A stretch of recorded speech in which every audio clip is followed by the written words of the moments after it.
Hello folks, and welcome to my channel.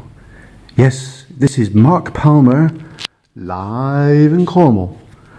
Now what we're looking at here is a Rustin Hornsby of Lincoln boiler. Now it's not just any boiler. Those of you who know about boilers, there's a couple of chaps that really do. Alan McEwen, now you know about boilers, you know exactly what this is. And I know what this is as well. Now this is a patent boiler.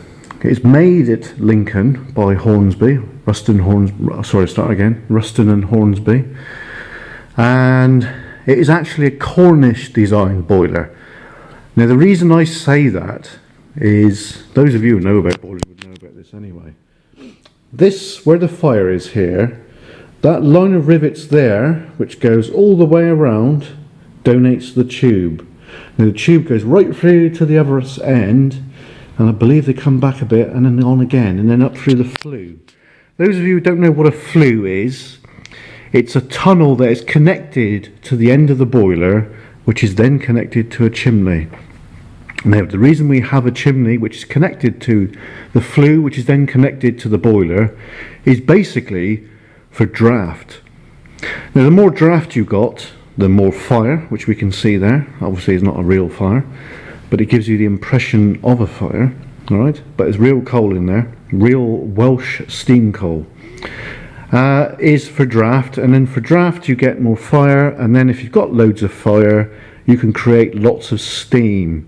Now if you've got a steam engine, you know, of many different sizes and that, this one here is actually connected. Well, I think it's connected to the whim.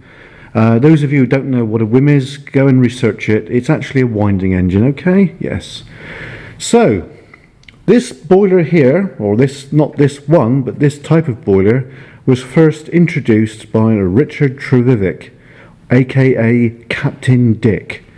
That's his Cornish nickname. He was a big man, and nobody messed with him because you get a clout, because he was over 6 foot tall. Anyway, going back to the boiler again. Any steam engine has these here. Now there's two on this one. And what they're for is they tell you the water level.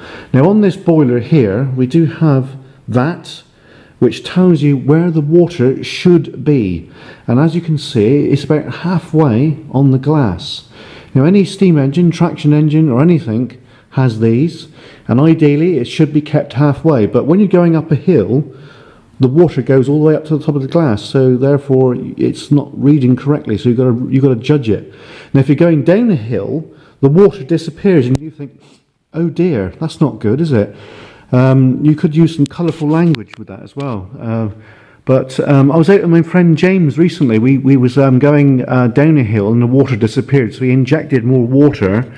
And then when we was going up the other side, the water was coming out the chimney, sort of thing. Is not very good. Anyway, yeah, but we had a good time, so that's good.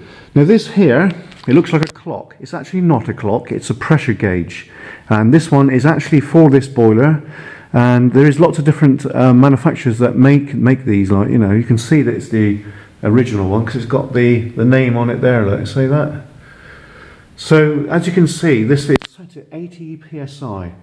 So once it's reached up to there, these great weights here, which are the safety valve, which are very important, will lift, and then the steam will then go up this pipe here and then admit outside to the atmosphere. But as you can see, it's not quite right, because this wasn't, well, they did try and use it, I believe, but if that blew off, it would blow a hole in the roof there, like, you know, which is not good.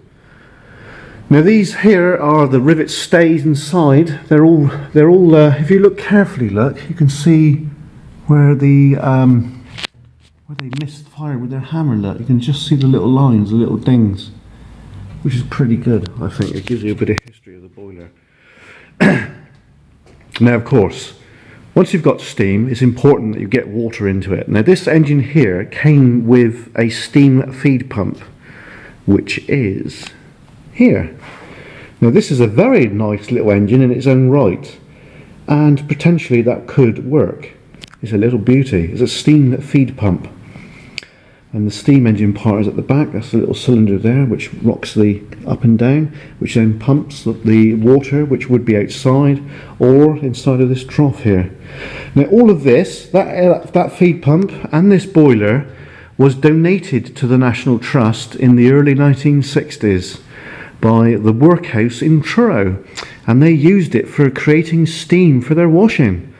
So we don't know if it was ever connected to a steam engine at all, but apparently it is connected to this engine, but whether it is 100% I don't know. We need to do some research. Anyway, so there you go folks. I hope you've enjoyed this video about Cornish boilers. That is the front of the boiler, and that's where the stoker would have been, and we do have a pile of lovely Welsh steam coal there, which has been dredged up from a few wrecks down at Falmouth. We give you a perspective how long this boiler is. There you go, look, it's quite long. So there we are. So if you enjoyed this video of a little look about boilers, press the like button. Cheers and go on.